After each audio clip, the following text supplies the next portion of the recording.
محب تازه د امریکایي ځواکونو په اړه څه ویلي دي او آیا د امریکایي ځواکونو په وتلو سره به افغانستان له ستونزو سره مخ شي؟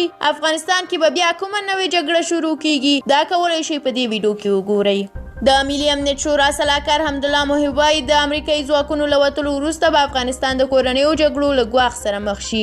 محب وایي د جګړې په ډګر کې له افغان امنیتي ځواکونو د امریکا هوایي ملاتړ ډیر مهم دی.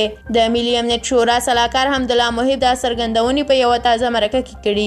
نوموړي زیاته کړې ده چې افغان حکومت سولې او جګړې دواړو ته چمتووالی لري او هڅه به کوي چې د کورنیو جګړو مخه څنګه ونیسي. محب دا راز د بین الافغاني مذاکراتو په وویل چې افغان حکومت د پرمختګ او پر مثبت لوري د تګ لپاره پوره هڅې کوي او له طالبانو هم غواړي چې سولې ته ژمن او رښتینی اوسي. محب دا څرګندونې داسې مهال کوي چې د امریکا ولسمشر ډونالډ ټرمپ د روان زیږدیز کال تر پایه له افغانستانه د ټول امریکایي ځواکونو د وتلو پریکړه کړې، خو له هغې وروسته امریکایي چارواکو ویلي دي چې د روان زیږدیز کال تر پایه به یو اندازه امریکایي ځواکونه ووځي، خو ټول نه.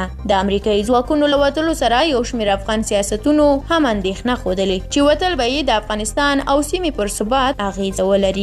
د امریکایي ځواکونو د وتلو له پریکړې طالبانو هم تود هرکلی کړی و او امریکا ته یې ډاډ ورکړی و چې راتلونکي کې به له امریکا او نورو هیوادونو سره مثبت اړیکې پالي، خو طالبانو بیا د خپلو افغانانو سره تر اوسه اړیکې نه دي ښې کړي، نه ورسره رسمي غونډو ته ناست دي او نه یې هم د اوربند غوښتنه منلې، بلکې جګړې ته یې لا پسې زور ورکړی دی.